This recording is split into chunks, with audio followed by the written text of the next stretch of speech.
Tenho estado aqui a pensar como é que hei de colocar as coisas e não há outra maneira. Às vezes parece que a Toyota não quer saber. E já vos vou explicar porquê. Na década de 90, quando toda a gente dizia os diesel é que têm futuro, o que é que a Toyota fez? Não quis saber. E começou a desenvolver estes motores híbridos. O primeiro carro foi o Toyota Prius de primeira geração. Estávamos em 1997, mas a Toyota não quis saber.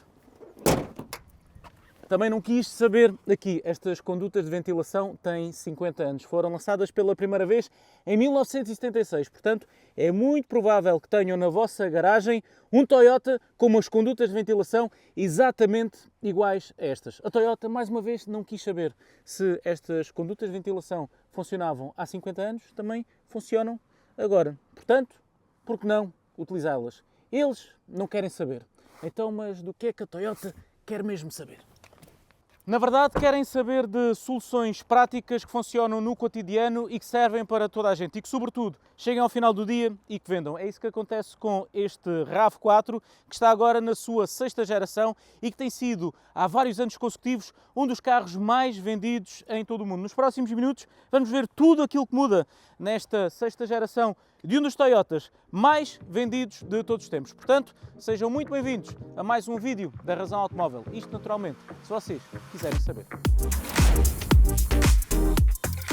É verdade, sexta geração do RAV4, mais de 15 milhões de unidades vendidas nos últimos 30 anos, portanto, muita responsabilidade para este modelo que eu agora estou a testar aqui nas imediações da cidade espanhola de Málaga. Normalmente eu começo os vídeos a falar sobre o exterior, sobre as especificações técnicas e depois lá para o meio deixo as más novidades. E as más novidades normalmente são os preços que a cada nova geração tendem a aumentar. Pois bem, com esta nova geração do RAV4 acontece exatamente o oposto. Todas as versões de equipamento, todas as motorizações estão mais baixas até 2.000 euros. A versão de acesso está agora nos 48.500 euros. E não é por ser uma versão de acesso que vocês vão levar para casa um RAV4 totalmente despido. Não, vai ter volante aquecido, vai ter umas jantes de liga leve de 18 polegadas, vai ter também o portão elétrico traseiro automático, entre outros sistemas como, que eu vou falar mais adiante, como este infoentretenimento, que agora é 4 vezes mais rápido, tem inteligência artificial, enfim, sobre isso vou falar mais adiante. Mas não é a versão mais barata de todas que eu estou a testar. Estou a testar a versão Square Collection, que custa sensivelmente mais 4.000 euros, adiciona estes magníficos bancos com alcantara e mais algumas coisas que para algumas pessoas vão ser acessórias, mas para outras vai fazer sentido gastar mais 4.000 euros. Eu acho que faz sentido escolher esta versão. Já se quiserem as versões GR Sport ou as versões Luxury, então vão ter de despender um pouco mais. Aí os preços já vão começar a chegar aos 60.000 euros. E por isso, com esta redução de preços de uma geração para a outra, vocês devem estar a pensar que a Toyota operou um milagre. Como é que é possível? Os carros estão cada vez mais caros e agora há um Toyota que até está mais barato, algo que eu acho que nunca associei aos carros desta marca japonesa. Pois bem, não foi um milagre. O que aconteceu foi que nas versões de acesso, nas duas versões de acesso, deixámos de ter tração às 4 rodas e passamos a ter apenas tração dianteira. Mas não se preocupem, porque a potência não baixou de forma significativa. Estamos sempre a falar de carros híbridos plug-in, mas mesmo nas versões de acesso nós temos 272 cavalos de potência. Já nas versões GR Sport nós temos um pouco mais, temos 309 cavalos de potência. Independentemente de escolherem versões com tração às 4 rodas ou com apenas tração dianteira, a bateria deste carro, que é híbrido plug-in, ou seja, podem ligar à corrente e tem uma verdadeira autonomia elétrica, tem sempre a mesma dimensão, 22,7 kWh de capacidade. Traduzido por miúdos, o que é que isto significa? Significa que em ciclo WLTP tem 135 km de autonomia elétrica. Mas como estamos a falar de um Toyota, nós sabemos que normalmente eles são muito prudentes na forma como apresentam os números. E ao longo dos dias em que eu tenho estado a testar este carro, houve situações onde eu consegui fazer 150 km apenas com uma carga. Tive médias de consumo abaixo dos 15 kWh. Já naturalmente, se vocês andarem numa estrada aberta, aí sim os consumos afloram sensivelmente os 17 kWh em modo totalmente elétrico e ficamos muito próximos daquela que é a autonomia anunciada pela marca japonesa. Mas se andarem sempre em cidade, então, meus caros, vão ficar surpreendidos com a reduzida quantidade de vezes que vão necessitar de carregar as baterias deste modelo. Quanto ao motor de combustão, temos um enorme motor de 4 cilindros, 2.5 litros de capacidade, ciclo Atkinson, para aumentar a eficiência do conjunto, e é um motor muito agradável de se utilizar. Aliás, os sistemas híbridos da Toyota, quão maiores, melhores e mais eficientes.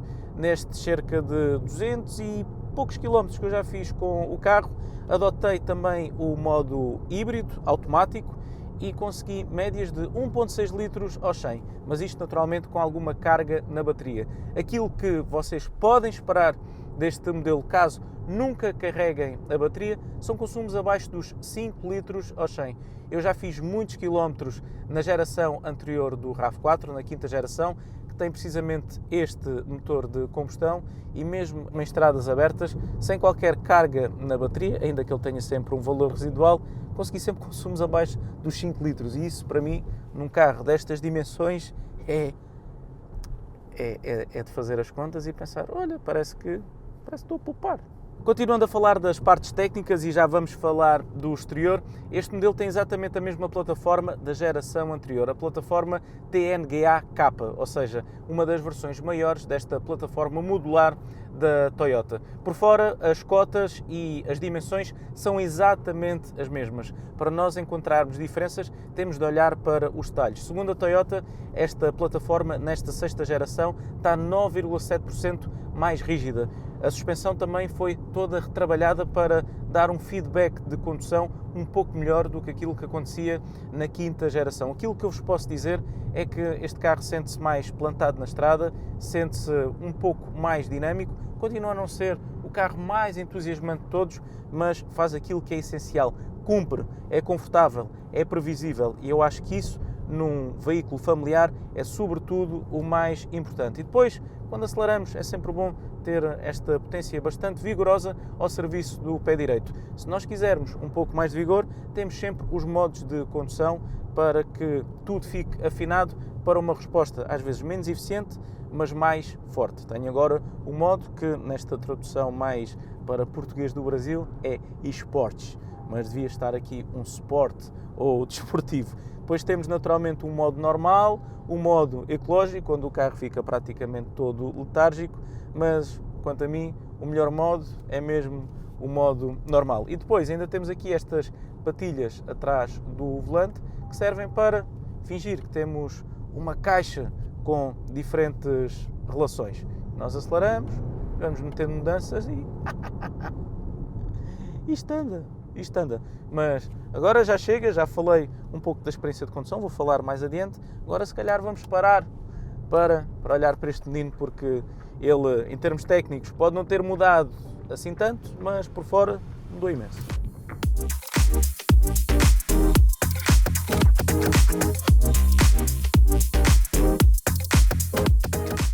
E aqui está ele. Esta é para mim as partes mais ingratas dos vídeos, porque gostos não se discutem e falar da estética é falar sempre de algo que é um pouco subjetivo. Temos uma nova assinatura luminosa que, segundo a Toyota, foi inspirada na cabeça de um tubarão-martelo. Não sei se conseguem ver aqui um tubarão-martelo. Olhando assim de frente eu vejo um carro, mas se tapar os olhos consigo imaginar um tubarão. Seja como for, temos esta nova assinatura luminosa, temos também aqui esta repartição também de faróis e temos uma grelha semi-fechada, porque aqui no interior continuamos a ter o bom velho motor de combustão. Parece mais agradável e mais moderno do que a geração que agora cessou funções e que já começava a acusar o peso dos anos. Mas eu acho que onde este carro faz verdadeiramente a diferença face ao seu antecessor é na traseira e, sobretudo, aqui na lateral. Já vamos à traseira. O que é que nós temos? Temos esta cava de roda um pouco mais quadrada para lhe dar um aspecto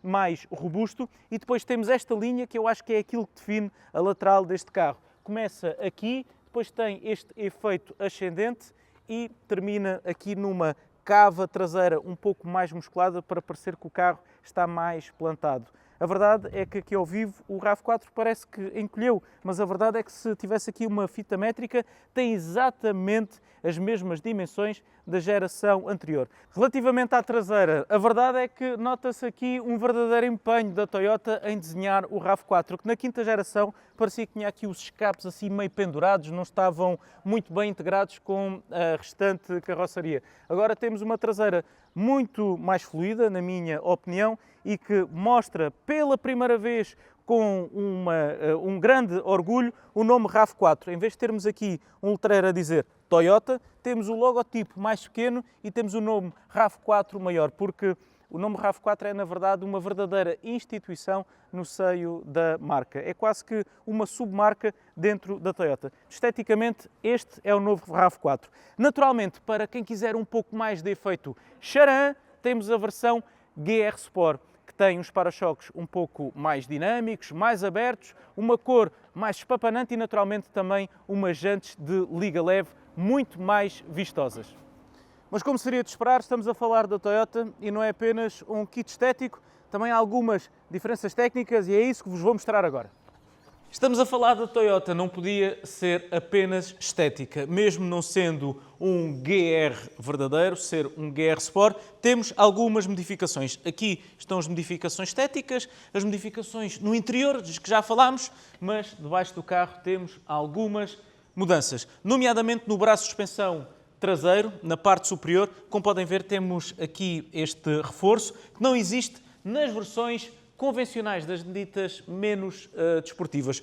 Mas, olhem só, mais um detalhe. Esta pequena peça melhora em 1% a aerodinâmica e o arrasto deste modelo. Portanto, é uma peça de plástico, mas 1% na competição faz diferença, no cotidiano nem por isso, mas, enfim, são japoneses. Aqui está a parte mais interessante de todas.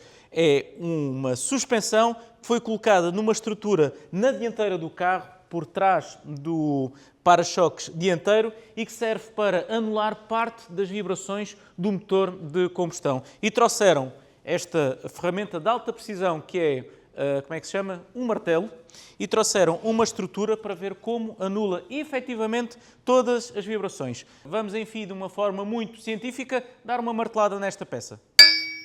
Ouviram? Vibrou. E agora vamos fazer o mesmo com este amortecedor. Não vibra. Está patenteado, foi desenvolvido em parceria com a Yamaha e aqui podemos ver como é que funciona este amortecedor, que serve apenas para reduzir as vibrações deste carro e para estas vibrações não se comprometerem no trabalho da direção, para termos um feeling o mais preciso possível. Digam lá que não é interessante às vezes mostrar estas partes mais escondidas dos automóveis. Eu vou tentar não me esquecer de nada porque há mesmo muita coisa para conhecer nesta sexta geração do RAV4. Houve muita coisa que mudou. Temos um painel totalmente redesenhado e muita mais tecnologia. Vamos começar precisamente por aí, pela tecnologia. Temos agora um sistema de infoentretenimento de última geração da Toyota, chama-se Arene e tem uma capacidade de processamento 4 vezes superior à quinta geração do RAV4.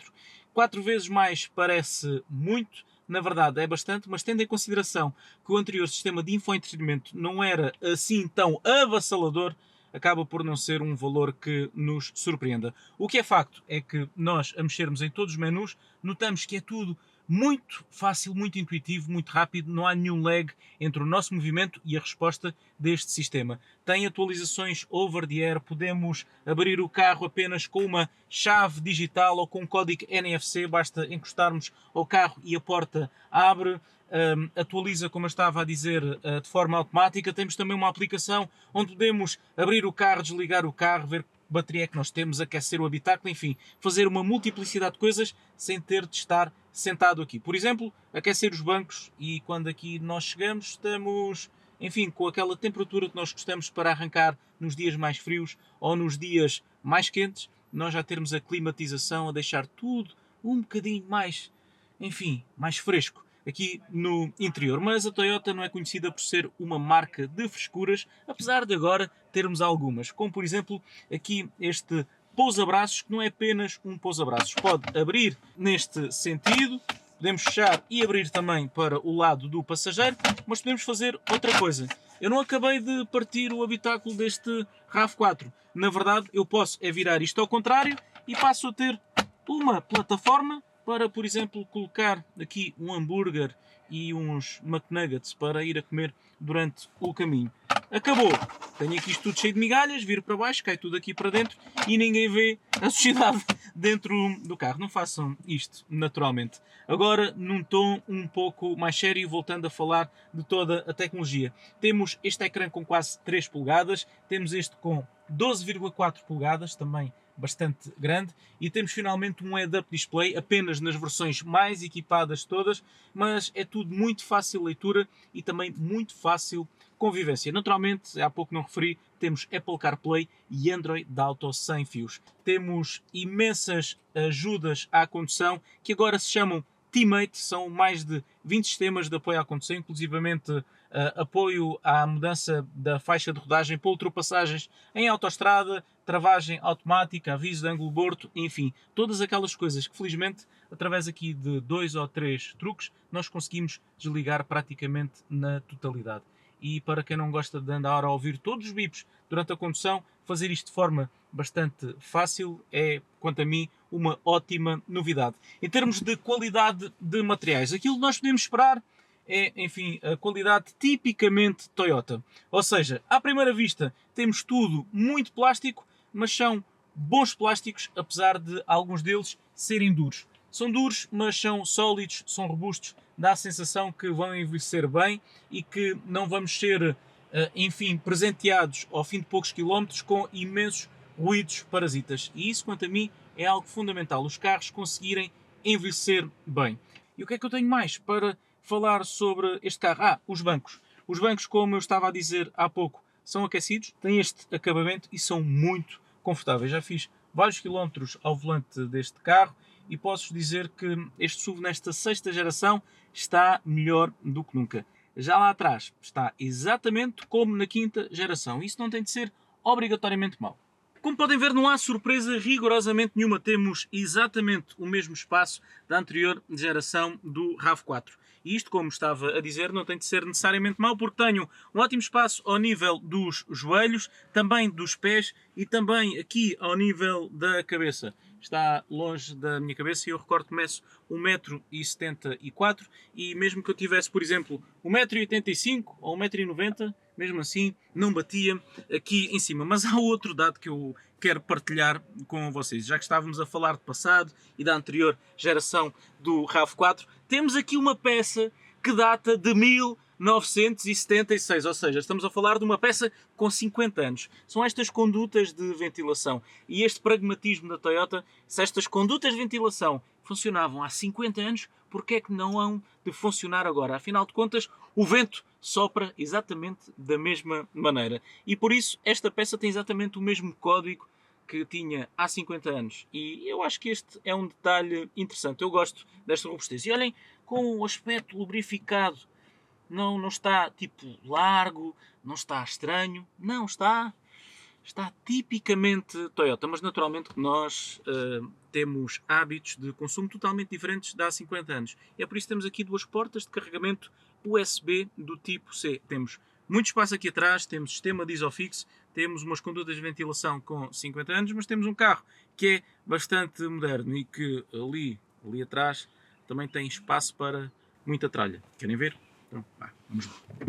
A plataforma é a mesma, as dimensões gerais aqui fora também são, portanto a bagageira praticamente não mudou nada, mas como estamos a falar da Toyota há sempre alguma coisa a melhorar. E eles aumentaram a dimensão do sensor aqui na parte inferior da bagageira. Eu ainda não tentei abrir este carro, mas vou tentar. Se calhar deviam ter aumentado um pouco mais. Ou se calhar falta uma chave no bolso, se calhar é isso. Pronto, agora vamos tentar. Está aqui a chave. Não me deixaste ficar mal, obrigado. Falando da capacidade de bagageira, também não deixa as famílias ficarem mal e não deixa. Estamos a falar de 446 litros de capacidade, parecem mais, não é uma capacidade referencial, esta por ser uma versão híbrida plug-in tem menos capacidade do que as versões híbridas que não vão vir para o mercado nacional, mas podem contar até ao teto e normalmente quando vocês têm família, normalmente é sempre o carro cheio até ao teto, temos 672 litros de capacidade. É uma bagageira bastante ampla, como vocês podem ver, e com espaço suficiente para uma família ou para um pai de família que quer descansar. Os bancos naturalmente também podem rebater para vocês colocarem, por exemplo, uma prancha de surf, se forem surfistas. Eu estou sempre a mencionar surf, eu nunca fiz surf, não sei porque é que isto me vem sempre à cabeça. Talvez comece a fazer isso. A chapeleira, como podem ver, tem esta facilidade de utilização. Bem, e está tudo. Vamos regressar à estrada.